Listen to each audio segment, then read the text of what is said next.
Good morning पिला माने। आज स्टोरी टाइम रे आ गोटे सुंदर गप शुणा। गपटी हूँ भीमसेन जातक। ब्रह्मदत्त वाराणसी राजनीति कला बेले बोधिसत्व एक ब्राह्मण कूल जन्मग्रहण करते। वय प्राप्ति होगा पर सी तक्षशिला जाई जड़े प्रसिद्ध गुरु निकट में वेद और शास्त्र शिक्षा कले। यह संगे संगे सी धनुविद्यार पारदर्शिता अर्जन कले। विद्या शिक्षार समाप्त होगा पर प्रत्यक्ष अभिज्ञता हासिल करने उद्देश्य से निज देश को आसिले। यही जन्म बोधिसत्व बामन और बुढ़ा थिले, पूजा थिले। से भाविले जीविका अर्जन पर राजा पाखक गले शारीरिक आकृति देखि राजा विश्वास करेंगे ना, तेणु जीविका मिलवा असंभव हे। एणु सी कौन कले ना जड़े हृष्टपुष्ट सुंदर लोकर संधान ने बाहर। तांकर धारणा है से हृष्टपुष्ट सुंदर लोक को आश्रय करी निजर से योग्यता को उपयोग करेंगे आ उभय आनंद चलीजे। यह विचार करी से जड़े हृष्टपुष्ट सुंदर लोक खोजु खोजु गोटे तंती साहिरी जाई पहुँचिले। सेठी भीमसेन नाम जड़े बलिष्ठकाय तथा सुंदर लोक बास करते।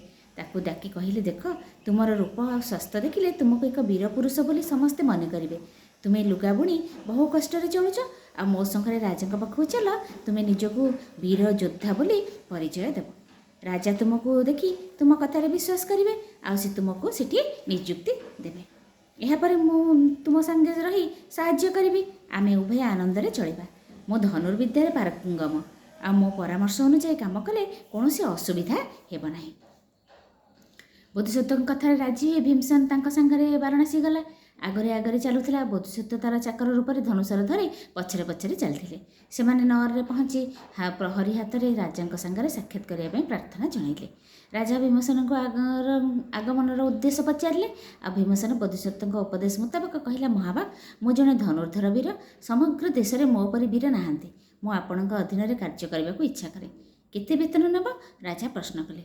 पाखिक 1000 मुद्रा मु नेबी। राजा भीमसेन उत्तर देले।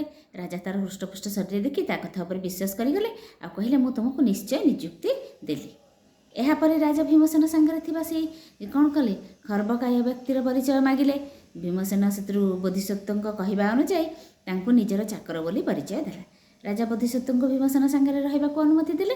आ यापर बोधिसत्व भीमसेन पाखे रही ताको समस्त कार्य साहाय्य करथिले। यही समय वाराणसी निकट में बणर व्याघ्र उपद्रव देखागला। ताद्वारा अनेक लोक निहत हेले। जनसाधारण निरापद रास्ताघाट में जावास करें ना। राजा भीमसेन को डकई से बाघ को आयत्त कर कि नहीं बोली प्रश्न कले। यह शुणी भीमसेन से बाघ को बांधि आने प्रतिश्रुति देले। भीमसेन स्ववास गृह को फेरी आसी बोधिसत्व को राजा आदेश कथा कहला। आ बोधिसत्व को सांगे बण को जावाक अनुरोध कला। किंतु बोधिसत्व भीमसेन सांगे बण को न जाई ताकू से बण में बाघ मारिबार कौशलटी बतईला। कहले, तुम्हें एकाकी बण को जाओ, किंतु एकाकी बाघ पाखक जीवनी। सेठिकार प्रजा मान कह राजा आदेश अच्छे 2000 धनुर्धर नहीं दुष्ट बाघ को हुरुड़ा।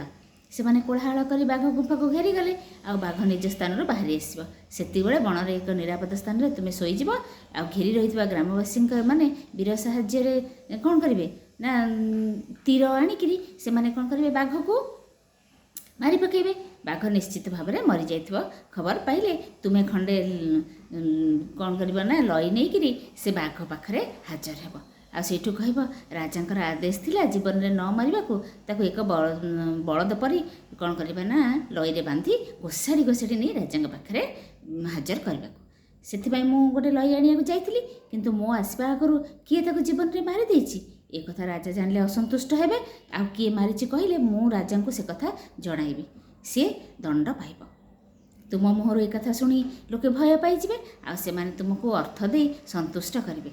एणे मरला बाघ को राजा पाखक नहीं गले सी तो पुरस्कार देवे। भीमसेन बोधिसत्व परामर्श अनुसार काम कला। ग्रामवासी पाखर अर्थ तथा राजा पाखर पुरस्कार लाभ कला। यार किछि दिन पर राज्य आउ गोटे घटना घटला। बण भितर गोटे अरणा महिषी बाहरी उपद्रव आरंभ करदेला। रास्तार लोक मैंने निरापद जावास करें ना। राजा भितर पुणी भीमसेन को डाकिले। प्रजा मान अरणा महिषीर उपद्रव रक्षा करने कहले। बोधिसत्व परामर्श ग्रहण करी भीमसेन से बाघ मारिबार कौशल अवलंबन कला। लोकों पाखर अर्थ आ राजा पाखर पुरस्कार लाभ कला। यही घटना पर भीमसेन राजानुग्रह लाभ कला।